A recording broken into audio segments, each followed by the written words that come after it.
Assalamualaikum warahmatullahi wabarakatuh ya. Jumpa lagi saudaraku tahun Jumat ya, dimanapun Anda berada. Kajian materi kali ini tentang interaksi dengan makhluk halus ya. Interaksi dengan makhluk halus ini banyak versinya ya. Banyak versinya, banyak caranya ya. Juga banyak jenisnya ya. Ada juga yang berinteraksi itu merinding ya. Nah, ada juga yang berinteraksi itu melihat sekelebatan. Ada juga yang berinteraksi itu mencium bau-bauan. Ya. Ada juga melihat penampakan. Jadi banyak caranya, banyak ya. Mendengar suara-suara. Jadi kalau Anda katakanlah sering mendengar suara-suara yang aneh ya, di telinga Anda, oh berarti sebenarnya itu bukan telinga teman-teman ya. Yang mendengar itu bukan telinga Anda, tapi batin Anda yang merasakan. Ya mungkin salurannya itu telinga itu, tapi itu sebenarnya bukan batin Anda. Karena ketika Anda sudah bisa mendengarkan dimensi ya, dimensi makhluk halus ya, itu orang lain tidak akan sama ya. Misalkan Anda mendengar suara tangisan, itu tidak semua ya, tidak semua bisa mendengarkan. Ya, ada juga yang katakanlah semua mendengarkan, oh berarti pada saat itu katakanlah orang di tempat itu memiliki kepekaan yang tajam. Ya, ada juga katakanlah teman-teman waktu Jumat itu melihat sekelebatan itu, penampakan sekelebatan. Tidak lengkap gitu ya. Tapi hanya sekelebatan saja, juga bisa seperti itu. Atau juga teman-teman waktu Jumat ini ya, mendengar suara-suara, mendengar bunyi-bunyian ya. Suara misalkan air kemerisik ya. Malam hari tiba-tiba ada air kemerisik, ada suara cekikian. Nah itu semuanya sebenarnya interaksi dengan makhluk halus. Apa yang harus Anda lakukan ketika Anda berinteraksi dengan makhluk halus seperti itu? Ya Anda harus waspada gitu. Ya, apalagi ketika teman-teman ya ketakutan ya. Ketika teman-teman ketakutan, wah ini sangat berbahaya sekali ya.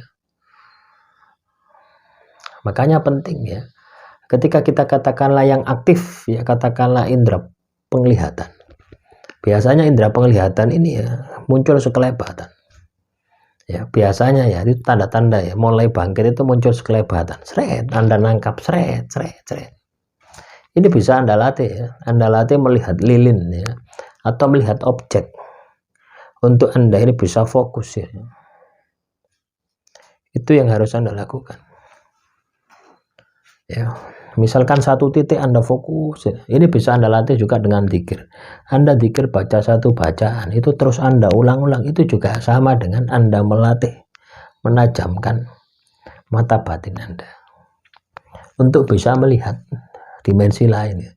Dimensi makhluk halus itu caranya seperti itu ya. Ketika Anda melatih katakanlah awalnya sekelebatan, tiba-tiba Anda terus melihat terus ya, sekelebatan terus ya, Anda latih terus ya. Anda latih dengan cara zikir wirid. Itu lama-lama ya, sekelebatan tadi itu Anda akan bisa tangkap gitu. Anda akan bisa lari. Secepat apapun sekelebatan itu menghilang, Anda akan bisa tangkap. Melatihnya dengan cara ya, titik satu fokus ya. Fokus satu titik. Kebalik teman-teman ya, fokus satu titik. Anda bisa wirid, Anda bisa zikir, Anda bisa meditasi, Anda bisa lihat lilin ya, lilin dinyalakan ya, lilin dinyalakan, terus Anda pandangi lilin ya, terus dimatikan, terus Anda harus harus bisa melihat ketika lilin itu dimatikan, Anda masih bisa melihat lilin itu ya. Nah, itu tanda ya bahwasanya mata batin Anda sudah aktif. Nah, itu untuk penglihatan. Pendengaran pun juga sama, bisa kita latih juga ya. Indra pendengaran misalkan ya, Anda beli jangkrik satu gitu ya, atau minta teman Anda yang menguguru, Anda beli jangkrik satu taruh di kamar Anda, setiap malam buat latihan. Fokus suara jangkrik, suara yang lainnya hilangkan. Ini untuk melatih ketajaman batin Anda, untuk melatih menangkap sumber suara. Ketika ini Anda latih, maka ketajaman pendengaran Anda sangat luar biasa. Ya, mungkin katakanlah Anda bisa mendengar katakanlah 10 meter. Ya, lama-lama 100 meter, 200 meter kedengaran. Lama-lama ya antar benua juga bisa kedengaran. Kenapa? Karena Anda tidak menggunakan ya telinga Anda lagi, tapi menggunakan mata batin Anda. Itulah bedanya, itu seperti itu. Ini bisa dilatih. Ya, kenapa orang bicara itu energinya itu mengalir gitu loh ya, melalui udara. Itu pasti ada energinya dan bisa ditangkap itu. Jadi teman-teman wonten Jumat, latih semua itu.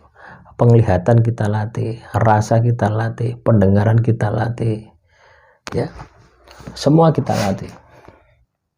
Nah, penting ya, karena bagaimanapun juga ya, kita ini hidup selalu berdampingan dengan makhluk halus ya. Dan makhluk halus ini memiliki misi ya, memiliki tujuan untuk menyesatkan hidup kita, untuk menghancurkan hidup kita. Itu misinya makhluk halus, itu seperti itu.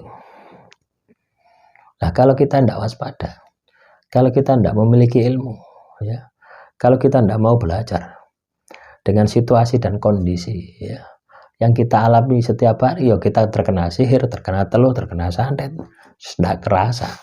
Kita ketempelan, tidak kerasa. Kerasanya ketika kita ini sudah babak belur ya. Itulah teman-teman ya. Saya bisa ngomong semacam ini, kenapa? Karena saya sudah mengalami kehancuran. Gitu loh.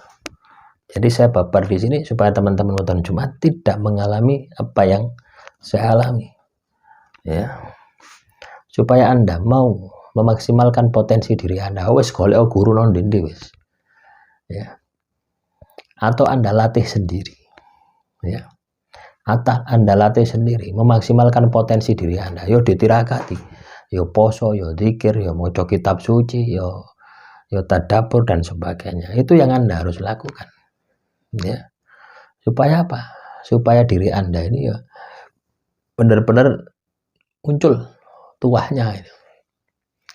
Manusia itu makhluk sempurna, manusia itu makhluk istimewa. Lah ketika kita ini bisa memaksimalkan, maka kita akan bisa menggunakan keistimewaan itu ya. Demikian yang bisa saya sampaikan, kurang lebihnya saya mohon maaf. Assalamualaikum warahmatullahi wabarakatuh. Salam rahayu, rahayu, rahayu.